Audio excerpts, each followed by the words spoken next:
बहुत बहुत स्वागत है सभी का पढ़े के ऑनलाइन पर। आज की क्लास में हम बीए फर्स्ट सेमेस्टर सोशियोलॉजी यानी समाजशास्त्र का आज हम यूनिट 4 को कंप्लीट कर रहे हैं। यूनिट 4 में आपके जितने भी क्वेश्चन मैं आपको कराए दे रहा हूँ, शेष इसकी जितनी भी यूनिट आपकी बच रही हैं, टोटल आपकी 8 आपके चैप्टर, आपका 8 आपके यूनिट हैं। इनको भी बहुत ही शीघ्र हम इसी अगस्त में पूरा का पूरा सिलेबस हम कंप्लीट करा देंगे। आज की क्लास में हम यूनिट 4 को कंप्लीट कर रहे हैं। पेपर आपका है सोशियोलॉजी का। यहाँ से आपको पेपर नेम आपको मिला लेना यदि आपको यही पेपर पढ़ना है या आप भी यूपी से हैं। वैसे तो यूपी की जितनी भी यूनिवर्सिटी है सभी का सिलेबस सेम है और यही आपको पढ़ना है।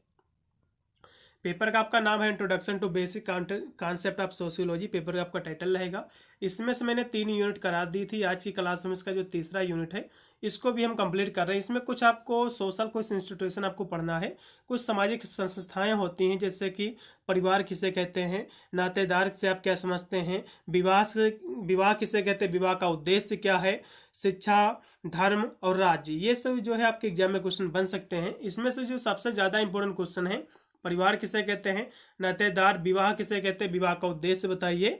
तो इस तरह से आपके एग्जाम में क्वेश्चन आपके बनेंगे। इसमें कि जितने भी क्वेश्चन मैं आपको कराया दे रहा हूँ, ठीक है। चलिएगा, सबसे पहले परिवार क्या है इसके बारे में हम देखते हैं। परिवार क्या है, परिवार जो है, परिवार कैसे बनता है। देखो, परिवार जो है कई प्रकार से बनता है। जैसे कि विवाह आपका हुआ, ठीक है, आपकी शादी हुई, ठीक है, आपकी जो है लाइफ पार्टनर आई, तो वहाँ से जो है परिवार बना, ठीक है। आपकी शादी हुई तो वहाँ भी जो आपके सास ससुर होंगे तो भी एक प्रकार का परिवार का हिस्सा माने जाते हैं। विवाह करके आप किसी को लो, वो भी परिवार का आपका हिस्सा होता है, ठीक है। और रक्त संबंधी होते हैं। रक्त संबंधी जैसे कि आपके जो है आपकी शादी हुई, आपके बच्चे हुए, तो भी क्या है, आपके परिवार का ही तो हिस्सा है। अथवा जो है नातेदार संबंधी से बंधे हुए व्यक्तियों का एक छोटा संगठन है जिसमें व्यक्तित्व, प्राथमिकता और स्थानित्व गुण की जो है प्रधानता होती है, इसी को हम परिवार कहते हैं, ठीक है। इतनी से परिभाषा आपको लिखना है कि परिवार क्या है। परिवार जो है विवाह, रक्त संबंधों, नातेदार संबंधी से बंधे हुए एक व्यक्तियों का एक छोटा संगठन है, ठीक है। इसी को हम परिवार कहते हैं। सिंपल से परिभाषा। फिर मैक्यूरम पेज अपने शब्दों में लिखते हैं कि परिवार जो है समूह का नाम है जो यौन संबंधों पर जो है आश्रित है और इतना छोटा और शक्तिशाली है जो संत के जन्म और जो है पालन पोषण की व्यवस्था करता है। मतलब जो है संत यहाँ से नहीं होना चाहिए, बच्चा होना चाहिए, क्योंकि जो बच्चे के जो है जन्म और पालन पोषण की जो है व्यवस्था करता है वही आपका परिवार होता है, ठीक है। बहुत सारे हमारे समाजशास्त्री ही परिभाषा अलग अलग इसकी डिफिनेशन दिया, लेकिन सभी का मतलब जो है वही है, ठीक है। फिर यहाँ से किंसली डेविस ने अपनी शब्दों में इसकी परिभाषा स्पष्ट किया है। वे कहते हैं कि परिवार ऐसे व्यक्तियों का एक समूह है जिसमें सगोत्रता से संबंधित होते हैं, जो इस प्रकार एक दूसरे से रक्त संबंधी होते हैं, वही आपका परिवार होता है। तो परिवार मैंने आपको पहले ही बताया, परिवार का निर्माण कई प्रकार से होता है। जैसे कि आपके जो है आपके पिता के मान लो जो है 3 लड़के हैं और जो है 2 लड़कियां हैं, ठीक है। तो आप जितने भी लड़कों की शादी होगी, क्योंकि उनकी जब कहीं से जो है जब शादी होगी तो उनकी भी तो जो वाइफ आएगी तो वो भी तो परिवार का हिस्सा कहलाएगी, ठीक है। तो इस प्रकार परिवार का जन्म होता है। नातेदार जो होते हैं करीबी, वो भी परिवार का ही हिस्सा होते हैं। जैसे कि लड़कियों की शादी आपने किया तो वो भी एक प्रकार से परिवार का हिस्सा माने जाते हैं, ठीक है। इसी को हम परिवार कहते हैं। थोड़ा सा और भी यहाँ से हम इसके बारे में थोड़ा सा समझेंगे बहुत ही सरल शब्दों में। परिवार का मतलब होता है कि पति पत्नी, बच्चे और अन्य करीबी रिश्तेदार का जो समूह जो एक साथ रहते हैं और एक सामाजिक इकाई जो जन्म, विवाह, गोद लेने के माध्यम से एक दूसरे से जुड़े होते हैं। परिवार एक दूसरे का समर्थन करते हैं और एक साथ जीवन यापन करते हैं, इसी को हम परिवार कहते हैं। परिवार का निर्माण कई प्रकार से होता है, जैसे कि मैंने आपको पहले ही बताया। जन्म से संबंधित आपके परिवार के हिस्से कुछ होते हैं लोग, जैसे कि माता पिता, उनके बच्चे, सगे भाई बहन, ये सब क्या है, जन्म से जो है इनके साथ जो है एक परिवार का रिश्ता होता है। कुछ विवाह से संबंधित आपके रिश्तेदार होते हैं, ठीक है। परिवार बनता है विवाह से आपके संबंधित, जैसे कि पति पत्नी और उनके बच्चे, तो ये विवाह के माध्यम से परिवार का निर्माण हुआ। और आपका गोद लेने से संबंधित, देखो परिवार का जो निर्माण है, जैसे कि कुछ जो है कुछ लोग हैं जैसे जिनके जो बच्चे नहीं होते हैं, कोई भी माता पिता का ले लो, तो वे क्या करते हैं, किसी बच्चे को गोद लेते, तो जो बच्चा होगा वो भी जो है परिवार का ही हिस्सा कहलाएगा, ठीक है। फिर इसके अगला हम इसमें क्वेश्चन की बात करेंगे जो कि जो है संयुक्त परिवार किसे कहते हैं। परिवार की जब भी बात आएगी तो संयुक्त परिवार, एकल परिवार, ये सब क्या है, परिवार के प्रकार हैं। तो इस तरह से आपके एग्जाम में क्वेश्चन बन सकते हैं। तो सबसे पहले संयुक्त परिवार क्या है, ये क्या होता है, इसके बाद हम एकल परिवार क्या होता है इस पर भी थोड़ा सा हम चर्चा करेंगे। तो संयुक्त परिवार, एक संयुक्त परिवार में 3 या 3 से अधिक पीढ़ियों के सदस्य एक साथ एक ही घर में निवास करते हैं। उनकी सामूहिक संपत्ति होती है और एक ही रसोई का जो है बना भोजन करते हैं।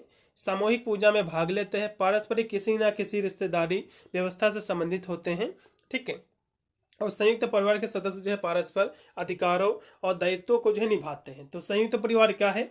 संयुक्त परिवार जो है 3 या 3 से अधिक पीढ़ियों के सदस्य होते हैं जो एक ही साथ में रहते हैं, जिसमें अलगौजा ना हुआ हो। ठीक है, देहात में यही बोलते हैं, जिसमें जो है बंटवारा ना हुआ हो। तो जिस भी परिवार में बंटवारा ना हुआ हो, ठीक है, और एक ही घर में सारे लोग रहते हों और उनकी सामूहिक संपत्ति का मतलब होता है उनकी जो जमीन संपत्ति है उसमें कोई भी बंटवारा ना हुआ हो, एक ही घर में खाना बनता हो, ठीक, एक ही छत के नीचे सभी लोग जो है साथ में खाना खाते हो, और जो पूजा वगैरह होता है घर में तो उसमें सभी लोग सामूहिक कह सकते हो भाग लेते हो। ठीक है, और किसी न किसी रिश्तेदारी व्यवस्था से संबंधित हो। संयुक्त परिवार के सदस्य जो है परस्पर अधिकारों व दायित्वों को भी निभाते हैं। परिवार में जितने भी कार्य रहते हैं तो सभी को जो है मिलजुल के करते हैं, जो भी कार्य रहते हैं। यही आपका होता है संयुक्त परिवार। ठीक है, जिसको हम जॉइंट फैमिली कहते हैं इंग्लिश में। आशा करता हूँ जॉइंट फैमिली आपको समझ में आ गया होगा। अब जो है एकल परिवार क्या है, एकल परिवार पर थोड़ा सा हम चर्चा के ले रहे हैं। एकल परिवार, एकल परिवार क्या होता है? इसमें मान लो जो है एकल परिवार में होते हैं विवाहित जो है एक जोड़ा होता है। ठीक है, मान लो आप हैं, ठीक है, आप लड़के हैं, तो आपकी जो है शादी हो जाए, आप अपने माता पिता से जो है अलग रहने लगे, आपके जो है विवाहित आपकी पत्नी होगी, आपके जो है बच्चे अविवाहित बच्चे होंगे, तो वो आपका क्या कहलाएगा? एकल परिवार कहलाएगा। ठीक है, यदि आप अपने माता पिता के साथ रह रहे हैं, जो है दादी दादा के साथ रह रहे हैं, एक ही परिवार में रह रहे हैं, तो आपका जो है जॉइंट फैमिली कहलाएगा। ठीक है, चलेगा। अब यहाँ से हम देखेंगे कि नातेदार किसे कहते हैं। फिर इसमें दिया कि नातेदार किसे कहते हैं, क्वेश्चन आपके एग्जाम में बनेगा। नातेदार का मतलब होता है रिश्तेदार, रिश्तेदार को ही तो आप नातेदार कहते हो, या जो है आपके संबंधी, जो रक्त संबंधी या विवाह संबंधी से जुड़े होते हैं। तो रिश्तेदार भी आपके जो है रक्त संबंधी जुड़े होते हैं, कुछ लोग, कुछ आपके विवाह संबंधी होते हैं, विवाह के माध्यम से, ठीक है, नातेदार आपके बनते हैं। तो इसी को हम नातेदार कहते हैं। विवाह संबंधी जैसे कि आपकी जो है बुआ की शादी हुई तो फूफा हो गए, तो इस तरह से धीरे धीरे देखा जाए तो एक नातेदार आपके बनते हैं। ठीक है, किसी लड़की की शादी आपने किया या फिर आप कहीं शादी, आपकी जो है शादी कहीं पर हुई, तो आपके जितने ससुराल वाले लोग तो एक प्रकार के आपके नातेदार ही कहलाएंगे। तो इस तरह से एक कह सकते हो एक रिश्तेदार का निर्माण होता है। ठीक है, तो इस तरह से आपको लिखना है। तो रिश्तेदार का मतलब क्या होता है? नातेदार जिसको हम कहते हैं, तो इसका मतलब होता है रिश्तेदार या संबंधी जो रक्त संबंधी विवाह संबंधी से जुड़े होते हैं। और यह जो है उन शब्दों के लिए इस्तेमाल होता है जो किसी व्यक्ति के परिवार का हिस्सा होते हैं और उनके बीच एक जो है सामाजिक और कानूनी जो है संबंध होता है, इसी को हम नातेदार कहते हैं। यहाँ से इसकी परिभाषा बहुत ही और लिखी हुई है, बहुत ही सरल शब्दों में। नातेदार जो होते हैं एक सामाजिक संरचना है जो परिवार के सदस्यों के बीच जो है संबंधों को परिभाषित करती है। इनमें जो है रक्त संबंधी, विवाह संबंधी, कभी कभी जो है गोद लेने जैसे संबंध से भी जो होते हैं। तो कभी कभी क्या है जो नातेदार होते हैं गोद लेने से भी संबंधित आपके हो सकते हैं। तो रक्त संबंधी कौन कौन होते हैं? जैसे कि माता पिता, भाई बहन, दादा दादी, चाचा चाची, मामा मामी। ठीक है, तो आपके रक्त संबंधी आपके जो है ये कहलाते हैं नातेदार। अब विवाह संबंधी क्या है? जैसे कि पति पत्नी, सास ससुर, ठीक है, देवर जेठ आदि, ये सब क्या है? ये विवाह संबंधी आपके जो है होते हैं नातेदार। अन्य जैसे संबंध जैसे कि जो है गोद लिए गए बच्चे, तो ये सब क्या है? ये आपके कहलाएंगे नातेदार, ये भी आपके हिस्सा है उसी के। तो नातेदार के बिना समाज के लोगों के बीच जो है संबंध स्थापित करना और उन्हें व्यवस्थित करना मुश्किल होगा, और यह जो है सामाजिक मानदंडों, भूमिकाओं, जिम्मेदारियों को जो स्थापित करने में मदद करता है। उदाहरण के लिए एक परिवार में माता पिता अपने बच्चों की जो है देखभाल करते हैं, बच्चे अपने माता पिता का सम्मान करते हैं और भाई बहन एक दूसरे की जो है मदद करते हैं। तो यह सब जो है नातेदार के कारण ही जो है संभव है। ठीक है, तो इस तरह से आपको लिखना है। अब हम देखेंगे इसका अगला क्वेश्चन जो कि दिया कि विवाह किसे कहते हैं। विवाह की जब भी बात आती है तो विवाह लोग कहते हैं कि एक प्रकार का एक जिसको यौन सुख के माध्यम से इसको समझा जाता है। तो विवाह क्या है? विवाह एक जो है स्थायी सामाजिक संस्था माना जाता है जो यौन संबंधी जो है संतुष्टि स्त्री पुरुष की एक जैविकीय आवश्यकता है, और विवाह के द्वारा स्त्री पुरुष को अपनी काम वासना संतुष्ट करने का कानूनी अधिकार जो है मिल जाता है। विवाह करना यौन सुख के लिए समाज की स्वीकृति प्रदान करना है, इसी को हम विवाह कहते हैं। तो विवाह क्या है? विवाह एक सामाजिक संस्था है जो यौन संबंधी संतुष्टि स्त्री पुरुष की जैविकीय जो की आवश्यकता होती है स्त्री पुरुष की, ठीक है, यौन संबंध, और विवाह के माध्यम से ही स्त्री पुरुष को जो है कह सकते हो कि जो अपनी काम वासना होती है उसको संतुष्टि करने का एक कह सकते हो कानूनी अधिकार मिल जाता है, इसी को हम विवाह कहते हैं। यहाँ से रॉबर्ट एच लोबीजे विवाह की परिभाषा को स्पष्ट करते हुए उन्होंने लिखा है कि विवाह जो है स्पष्टता समाज द्वारा स्वीकृत एवं जो है उस संगठन को प्रकट करता है जो यौन सुख की जो है संतुष्टि के पश्चात भी रहते हैं और इस प्रकार पारिवारिक जीवन के आधार बनते हैं, इसी को हम विवाह कहते हैं। ठीक है, और भी यहाँ से हमारे महोदय एक लिखते हैं, वे कहते हैं, बोगार्ट्स अपने शब्दों में लिखते हैं, वे कहते हैं कि विवाह जो है स्त्री और पुरुषों को पारिवारिक जीवन में प्रवेश करने वाली एक संस्था है। बिल्कुल, इनकी भी परिभाषा बहुत ही अच्छी है। फिर यहाँ से ईस्टर्न ने इसकी परिभाषा अपने शब्दों में दिया है कि विवाह एक अथवा जो अनेक पति अथवा जो पत्नी के सामाजिक संबंधों का नाम है। विवाह इस संस्कार का भी नाम है जिसके द्वारा पति पत्नी आपस में सामाजिक संबंध से बंधे रहते हैं, इसी को हम विवाह कहते हैं। सिंपल सी परिभाषा जो मैंने आपको पहले ही बताई थी, बहुत ही अच्छी सी परिभाषा है जो ऊपर लिखी हुई है। विवाह एक जो है एक स्थायी सामाजिक संस्था है जो यौन जो है संबंधी संतुष्टि स्त्री पुरुष की एक जैविक आवश्यकता होती है। तो विवाह के माध्यम से स्त्री पुरुष की जो एक कामवासना होती है उसको संतुष्ट करने का कानूनी अधिकार मिल जाता है, इसी को हम विवाह कहते हैं। इतनी सिंपल सी परिभाषा आपको लिखना है। अब विवाह के उद्देश्य क्या है, तो विवाह के उद्देश्य भी आपके एग्जाम में पूछता है। तो विवाह का उद्देश्य आपका जो है यौन संतुष्टि जो है कह सकते हो, संतुष्टि के लिए इसका उद्देश्य हो जाएगा, और संतान उत्पन्न करना, वंश आगे चलाना। तो इस तरह से ये सारे इसके उद्देश्य हो जाएंगे। अब इसमें हम देखेंगे शिक्षा की अवधारणा, जो कि क्वेश्चन में था, शिक्षा, राज्य और धर्म क्या है, तो इनके बारे में थोड़ा सा हम समझेंगे। मानव द्वारा जो है आदिकाल से ही जो है ज्ञान का संचय किया जा रहा है। प्रत्येक नई जो है पीढ़ी को पुरानी पीढ़ी द्वारा कुछ ज्ञान संचय सामाजिक विरासत में प्राप्त होते हैं, और कुछ हुआ जो है स्वयं अर्जित करता है। मानव की प्रत्येक जो है पीढ़ी में सीखने की प्रक्रिया की सहायता से एक हस्तांतरण द्वारा ज्ञान की वृद्धि होती गई है। ज्ञान ही जो है परंपरागत श्रृंखला ही जो है शिक्षा है, जिसके माध्यम से मनुष्य ने जो अपनी मानसिक, आध्यात्मिक, सामाजिक प्रगति की है, और शिक्षा ने ही जो है मनुष्य को पशु स्तर से ऊंचा उठाया है और श्रेष्ठ सांस्कृतिक प्राणी जो है बनाया है। महात्मा गांधी जी लिखते हैं कि शिक्षा से मेरा अभिप्राय बच्चों के शरीर, मन, आत्मा में विद्यमान सर्वोत्तम गुणों का विकास करना ही, समग्र विकास करना ही जो है क्या है, शिक्षा है। इतना आपको लिखना है शिक्षा के बारे में। जो शिक्षा के माध्यम से जो है आपकी जो विरासत है, आपकी जो कल्चर है, उसके माध्यम से आपके जो वेद पुराण है, जो आपकी, ठीक है, तो इन धार्मिक ग्रंथों को आप जो है पढ़ पाते हो और उसको जो है अपने जीवन में उतार पाते हो, तो यही आपका होता है शिक्षा। शिक्षा बहुत ही जरूरी रहती है सभी कार्यों के लिए। फिर इसमें अगला क्वेश्चन कि राज्य की परिभाषा आपके एग्जाम में क्वेश्चन बन सकता है।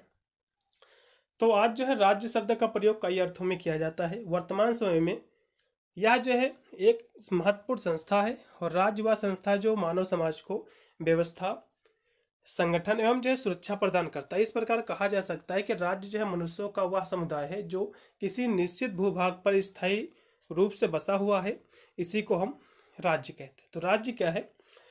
राज्य जो है, राज्य वह संस्था है जो मानव समाज को एक व्यवस्था, उसकी व्यवस्था करता है, एक संगठन की तरह कार्य करता है, वो पूरे राज्य में रहने वाले लोगों की सुरक्षा भी करता है।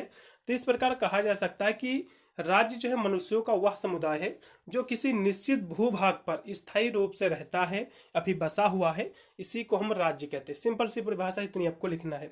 यहाँ अरस्तु जी इसकी परिभाषा को स्पष्ट करते हुए लिखे हैं कि राज्य जो है परिवार और ग्रामों यानी गाँव का ऐसा समुदाय है जिसका उद्देश्यपूर्ण और आत्मनिर्भर जीवन की प्राप्ति करना है, यही आपका राज्य है। फिर यहाँ से गार्नर जी लिखते हैं कि राजनीति विज्ञान सार्वजनिक कानून की धारणा के रूप में जो है राज्य संख्या में कम और या अधिक व्यक्तियों का एक ऐसा संगठन है जो किसी प्रदेश में एक निश्चित भूभाग में स्थायी रूप से रहता है, जो बाहरी नियंत्रण में पूर्ण स्वतंत्र या लगभग जो है स्वतंत्र हो, जिसका एक ऐसा संगठन शासन हो जिसके आदेशों का पालन नागरिकों का जो है विशाल समुदाय स्वभावता करता हो, यही आपका राज्य होता है।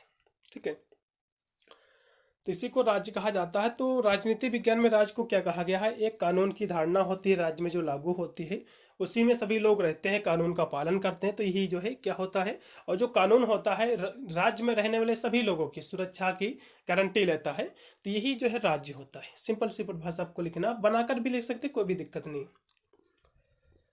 अब इसमें लास्ट में क्वेश्चन बचाओ कि धर्म क्या है। तो धर्म का जो आधार है विश्वास होता है। ठीक है, विश्वास होता है, तो देखा जाए तो पत्थर को भी लोग जो है भगवान मानते थे, प्रकार का विलीन भी होता है। तो धर्म का आधार जो है विश्वास है। धर्म अलौकिक शक्ति में समृद्धि क्रियाओं और जो है विश्वासों का नाम है। आगबर्न जी लिखते हैं कि धर्म जो है मानवपरी शक्तियों के प्रति अभिव्यक्ति है, इसी को हम धर्म कहते हैं। फिर यहाँ से मेलेनोवस्की जी लिखते हैं कि धर्म क्रिया एक विधि है और साथ ही क्रियाओं की एक व्यवस्था भी है, और धर्म एक समाजशास्त्रीय घटना के साथ साथ व्यक्तित्व अनुभव भी जो है धर्म है। फिर यहाँ से एडवर्ड टायलर लिखते हैं कि आध्यात्मिक सत्ताओं में विश्वास ही धर्म है और धर्म की अभिव्यक्ति प्रार्थना पूजा द्वारा जो है की जाती है, इसी को हम धर्म कहते हैं। जो आपको परिभाषा अच्छी लगे, टायलर ने बहुत ही अच्छी से परिभाषा दिया है, तो आप इनको लिख सकते हैं। ठीक है भाई, इतने ही आपके क्वेश्चन थे जो कि मैंने आपको करा दिया है यूनिट आपके 4 में। टोटल आपके 4 से 5 आपके क्वेश्चन थे। आशा करता हूँ आपको क्लास अच्छी लगी होगी। क्लास कैसी लगती है एक बार कमेंट के माध्यम से भी बताइएगा, और जितने भी इसमें के अन्य आपके शेष आपके सब्जेक्ट बचे हुए उनको भी बहुत ही शीघ्र हम कराएंगे। मिलते हैं वीडियो के लिए, तब तक सभी को thank you for watching this video.